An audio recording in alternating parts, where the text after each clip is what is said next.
Angithathe lelithuba lokuba ngibonge kakhulu ukumenywa ngizoba ingxenye lomhlangano omkhulu kangaka oqhubeka la. Alibonge igama lenkosi.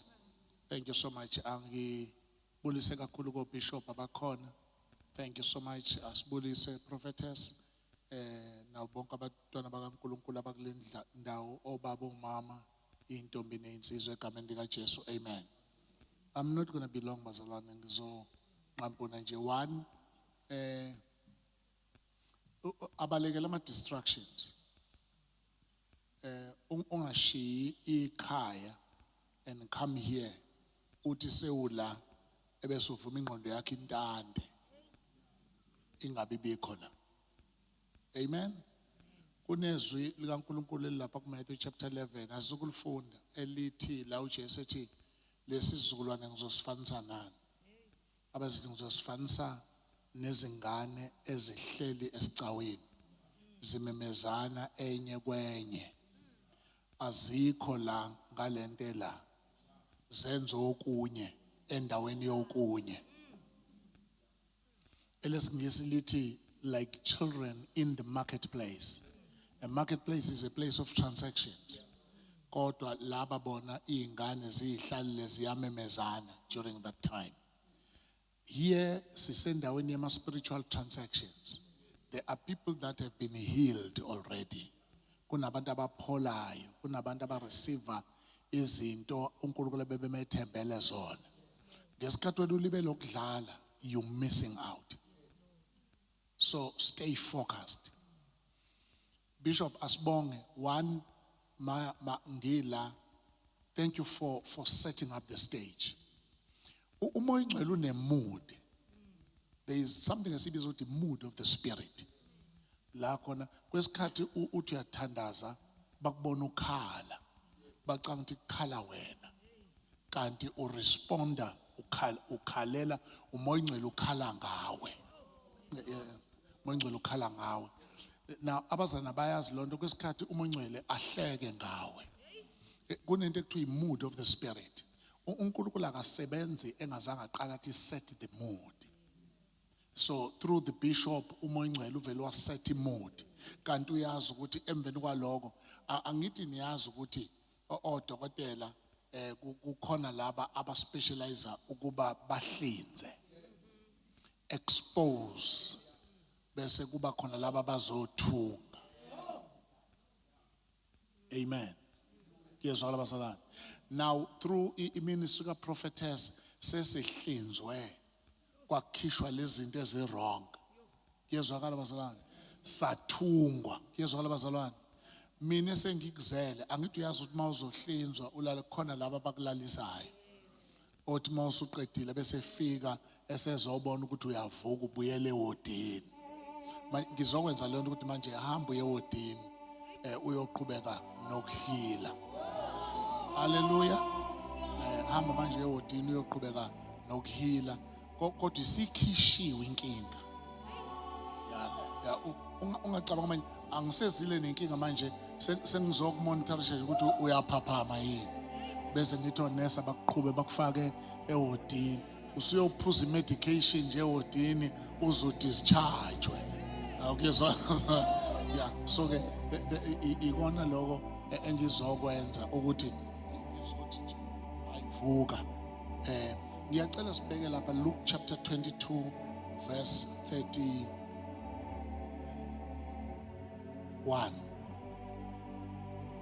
Luke chapter 22 verse 31. Into engizozama ukuyenza prophetess ngizozama kukhona ekuthiwa i-vaccine. I-vaccine uyithola before ugula. Kwenza ukuthi makufika leyo virus ungabusagula. Uma usuze wakhwehlela ufika kudokotela uthi uzofuna i-vaccine akakuniki i-vaccine. Uthi ngoba umkhuhlane usukhona sesikutrade. So ke into engizoyikhipha ngizokhipha ama-vaccine ukuthi how do you prevent this? Akufanele uvume ukuba the enemy ye destiny yakho ikumasterishe. Yazi nje wena ukuthi uma ngifuna ukumkhubaza ngizomthinta la. Akufanele uphile, akufanele i-enemy ikumasterishe. Yazi nje ukuthi hayi lo uma ngifuna ukumshaya vele yenza ukuthi ahlejwe. Mekwahlejwe uyahamba lo. Ngoba uma uhambe ebandleni lokuqala ngoba uhletshiwe, ngoba lento yokuhlejwa awuyifici lapha, ihamba nawe. Noma ngabafica bangahlebi kodwa mekwafika wena nje, ngoba lento yokuhleba ihamba nawe. Angithi lento yokuhleba isitha sesikumasterishile ukuthi ulinyazwa ukuhlejwa.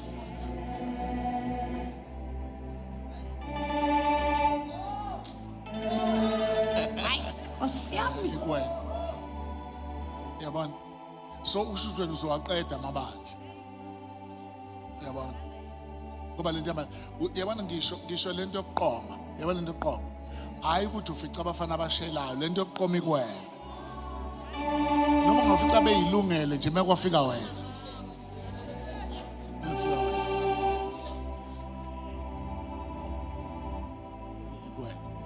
Ngicela ufunde inkosikazi sithandaze.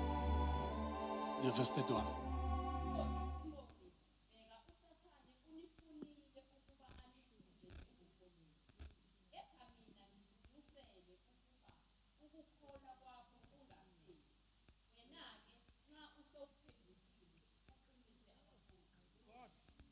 Now, ngifuna siyithathe step by step. Simon, usathane uni ubebafuna bonke. Kodwa uJesu uthi mina ngiku.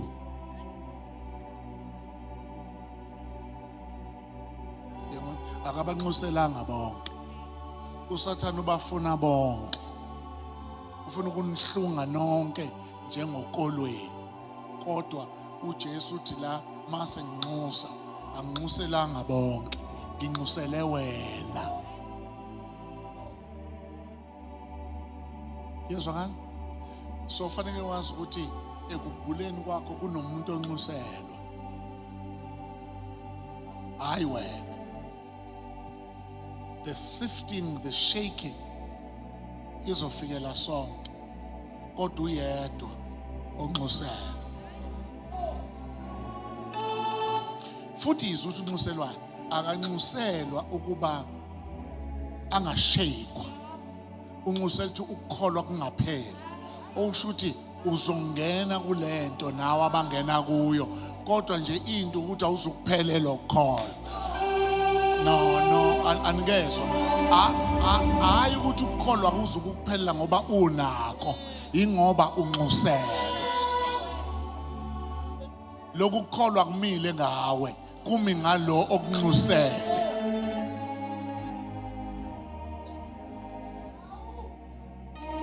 Yabona? Ukukholwa phela nako kuyisipho.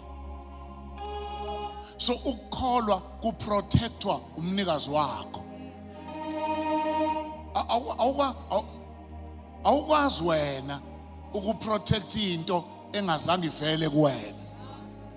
Amandla kuyiprotect anizwa. Buka indodana lolahleka angazi into zenibalo beyibiza indodana lolahleka noma seyabuya. Angazi nibayibiza indodana lolahleka seyabuya bayagcina eboyile. Yini akusashintshi lothini lolahleka. Buka indodana lolahleko iya kuyise. Iyothi nginika isabelo sefa la. Akulona iqiniso ayikabi nasi isabelo. Ngoba akakafi. What sets the wheel in motion is death. Fanele kufiwe bese bakhona ifa. Makungakafiwe ifa likho. Okushuthi lo mfana uzothatha impahla ekayise. Uthi ngabela usibiza ngefuba bengafile. Uthatha lezi zinto ke uyahamba nawe uyanazezweni eli. Lezi zinto akazange ayisebenze zisetshenzwe ubaba. Umuntu onamandla ukuzivikela ubani. So ke lezi ahamba nazo zafike zaphela zonke. ngoba zihambe nomuntu ongenawo amandla okuyivikela.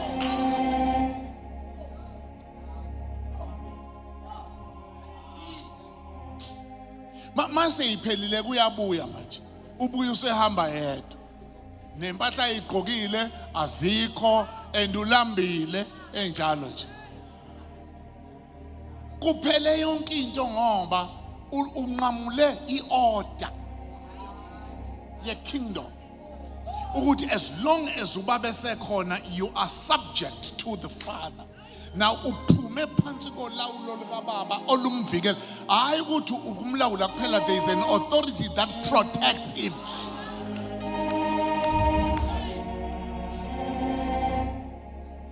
Yes, right? Boka.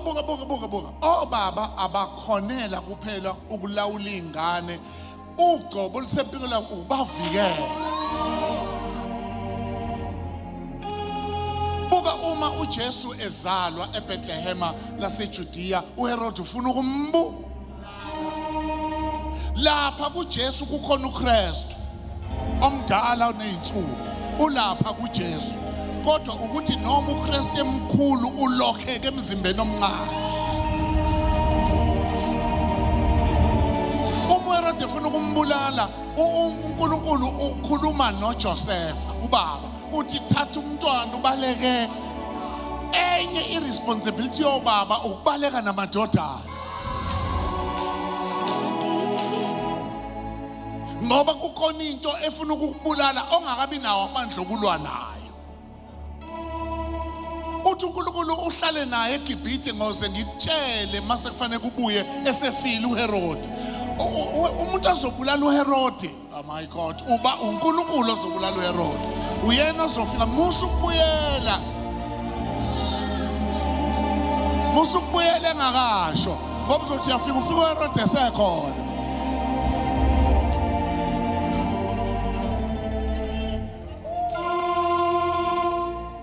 Yes, right?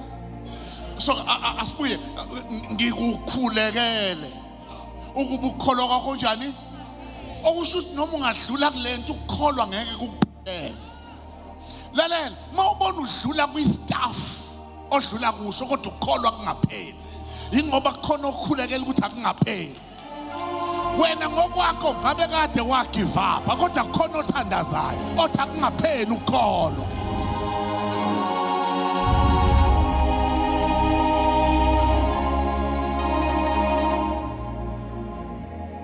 Akungapheli ukukholwa. Na ube mabhuzu kodwa ukukholwa kungapheli. Awanizwa kodwa. Ukuyizwe lento eyenkonzweni ukhutshiwe.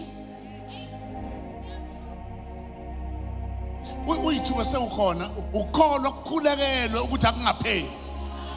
Akungapheli ukukholwa. Ukulimala kodwa ukukholwa ngezinjani. Inkinga eyokuthi ulimale kuze kuphele nokukholwa. Ukukholwa kungapheli. Ngikukhulekela ukuba ukukholwa kunjani. Hayi ukuthi into ingafiki, ziyeza izinto. Awanizwa kodwa, ziyeza izinto kodwa into engeke iphele ukukholwa. Ngeke kuphele ngoba ukuvikele wena. Akuzukuphela ngoba there is a great intercessor. Oh my God, anazi niyezwa kodwa. Kukhona okunxusela anizwa kodwa. uStefane ekhandwa ngamatshe. uStefane ekhandwa ngamatshe, amatshe meza. Wabheka phezulu wabona izulu livuliwe. Uthi ngibona izulu livuliwe nendodana yomuntu isimile. Akahlali phansi makunyakaza izinto, uyaphakama.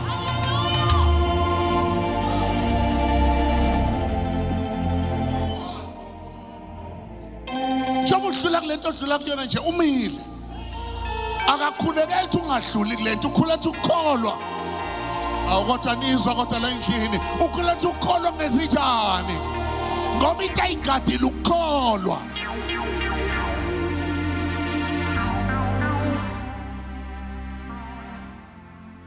Cela sithandaze. Cela sithandaze. Funda Nkosikazi, ngiyagcina.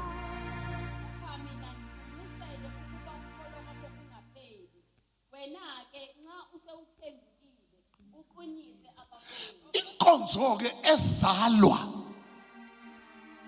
sewuphendukile. Prophetess, musukuzama ukubaqinisa kanti awupholile.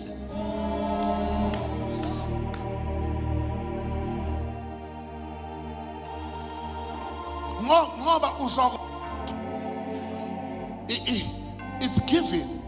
Uma umalusi ulimala awophi phambi kwezimvu oyilusile, ngoba izimvu zizophelelwa yithemba ukuthi makopha yena thina siyini. Paula, once waPaula iministry ayijahile. Paula musukujaha ukushumayela. Paula ngama nje ulimaza abantu abaningi ngalento yakho yokuthi ushumayela kanti awupholile. Kuyezwakala futhi entshumeni unolaka uyalwa khonolwa nabo. Ayiphele lezi ntshumayelo ezithi izitha zami ngeke ijabule.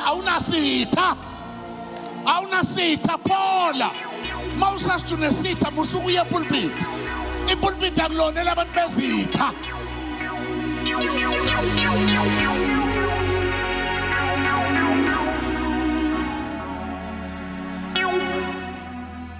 Paula, mawusupholile ungisizeke uqinise. Musubaqinisa kanti awupholile. Asibenge nyasothanda. Musukuzama ukubaqinisa kanti ngoba sizolizwa igazi.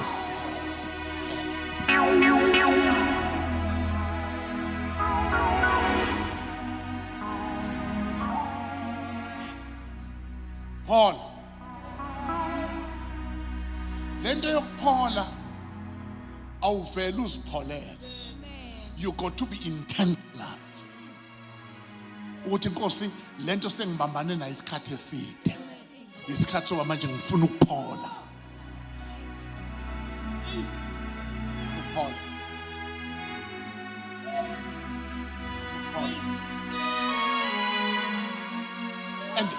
And once waPaul uzoyizwile ngoba sewuthola ugcobo lokubaqinisa.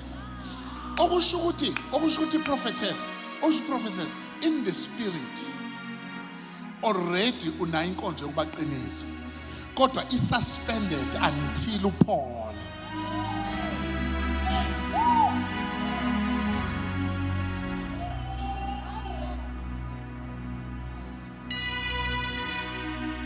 Once waPaula iyaphela lento yokuthi thandaza ukuthi uNkulunkulu ugcina izitha zami ukuze zingibone sengiphumelela. Ake uNkulunkulu akakuphumelelisi ukuhlabekisa abanye. Ngikhuluma nani nje, ngikhuluma nani. Lo akawuphenduli lo mthandazo wabantu abafuna ukuphumelela ukuze akuhlabekise. uNkulunkulu akafuna ukuhlabekisa ngawe.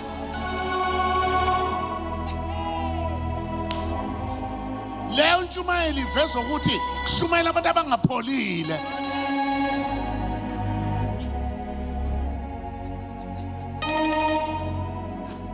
Exactly.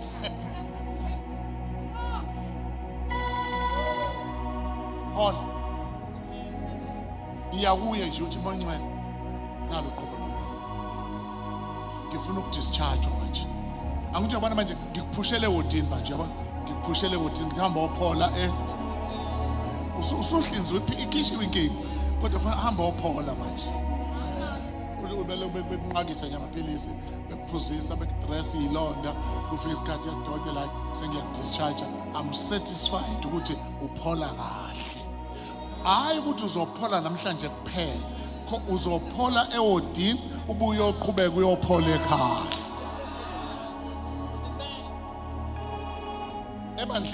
Ebandleni nje ngesonto ukusasa bazomukela umzalwane opholayo.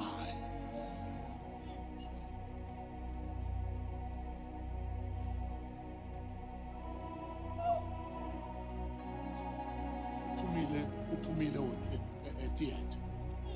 Uhlinziwe yakhishwa inkinga, wakhishwa wayesewodini, uyahamba ebandleni nje manje umzalwane opholayo ubona ngeattitude yakhe. umebona abazalwane athi siyajabula ukunibona abazalwane, siyajabula ukunibona abazalwane, kwazi kwamnandi ukuba nani bazalwane, niyazi ukuthi masinganiboni asiphatheki kahle uyaphola.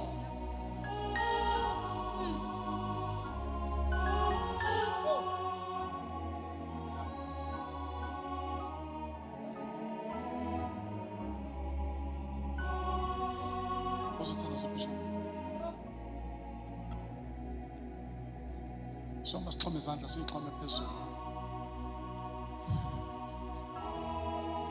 Ngoba nawe unamanxeba ukuthi uyasaba ukuvela ngawo.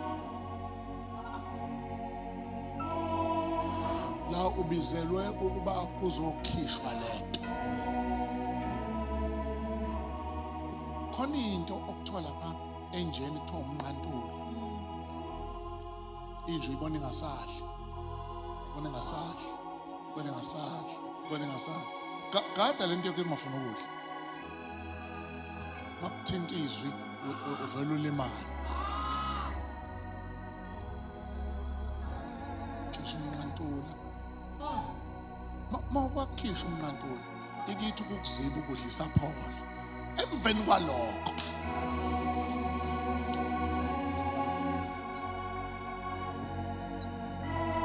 Babothandekayo uwizo wena namuhla wena phakade kanti unjani moyo ingcwele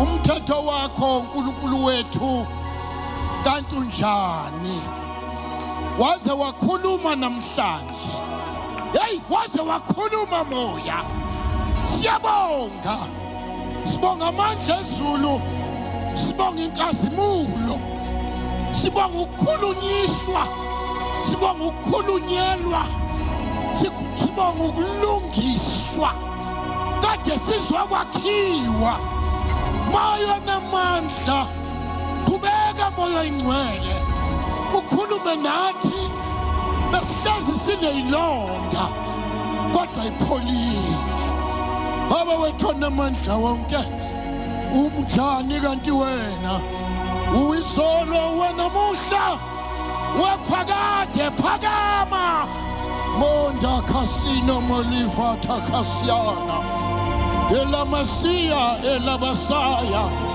ekhanda mayinda kesai siyabonga baba siyabonga baba wethu ongcwele ulibo labakholwayo waze wakhuluma emini wakhuluma qhubeka nathi ngegama lika Jesu sihlulekisa amandla obumnyama sihlulekisa amadimoni sihlulekisa usathana nengilosi zakhe zobumnyama haleluya mayinda kasai moyina casino take control in the name of Jesus Christ of Nazareth amen.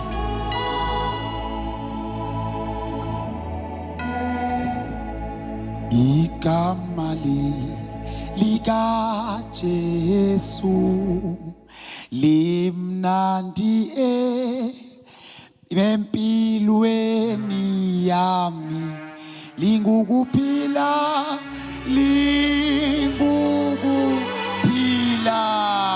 endleleni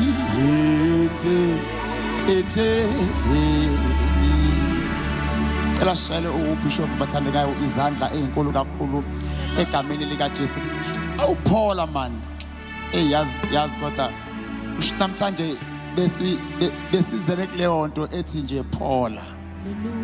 I think Bishop kwaku 20 balwana kwaku 2020 if 2020 COVID I think 2019 a year before COVID-19 siyakhonza sile eAdams so kunikezwa uBishop imessage kuthiwa kashumayele uBishop mayefika wathatha only 15 minutes eholweni elalilayishe over 300 people wathatha only 15 minutes ekhuluma ngoJesu ofuna abantu bonke wavula nje uMark chapter number 1 I think it's verse number 37 elithi iBhayibheli abafundi oPeter nabafundi bakaJesu bamfuna bathi sebemtholile bafika kuye bathi abantu bonke bayakufuna waseshumayela nje ngo-15 minutes ethi uJesu ufunwa abantu bonke. Wasebiza i-altar call. Kwasuka umwafu wonke wetende weza ngaphambili. Alibonke igama lika Jesu. From that day ngaba nento enhlizweni yami ethi I will never ever in my life close i-service ngaphandle kokufuna noma umuntu oyedwa nje. Noma oyedwa nje. Othi impilo yami ikude noJesu. Alibonke igama lenkosi.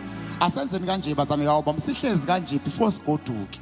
Bakhona umuntu lapha ubishop engakaphunga umnyango. Abefundisi bengakaphunga umnyango. Cebo uvumele. Makhona umuntu la endlini uthi lutho uhambo lami noJesu. Ayi kodwa ngilimele man. Ngidinga ukuphola.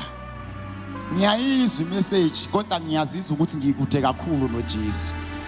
Ngilimele and ngilimele sekuyabonakala. Omunye uthi akubonakali kodwa ngiyazi ukuthi ngilimele. Cela wenze kanje ungabusathanda kuza vele usukume la ukhona uzela ngaphambili. Amadoda kaNkulunkulu akuthandazise mase siyahlukanana. Uthi ngifuna ukubuyisa ubudlelwane bami noJesu ukuze ngiphole. Makhona umuntu osho njalo namhlanje. Yeke ukuthi yimi lo omla ngaphambili. Thatha usizo. Thatha usizo. Khona umuntu okwazi ukufika esibhedlela abone umfana omncane. Ufika ugogo afica udokotela umfana omncane. Athi dokotela mntanami. Angabe sathatha ukuthi udokotela lo uyifundele lento azoyenza lapha and uyalwazi. Athi dokotela mntanami. Angabe sayinaki into ezosho udokotela ngoba usesuke wabuka ukuthi udokotela umfana omncane. Cela ukuletha usizo namhlanje mawufuna ukuphola, ufuna ukuphila. Uthi uJesu ngaphandle kwami akekho yakubaba. Bayengekho it's fine cebo iza ngaphambili egameni lenkosi yethu Jesu Kristu. Simshayeleni izandla bazalwane egameni lenkosi uJesu Kristu waseNazaretha.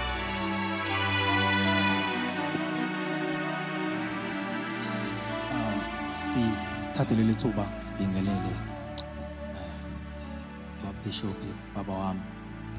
Ngibingelela baba. Obaba bonke obabudladla nganibona baba. Baba Ndlovu anginawo amasu ukubonga noma anginawo amasu. Akukuningi engikuzelela mandla kaBaba uNkulunkulu uzodlulisa amazwi okubonga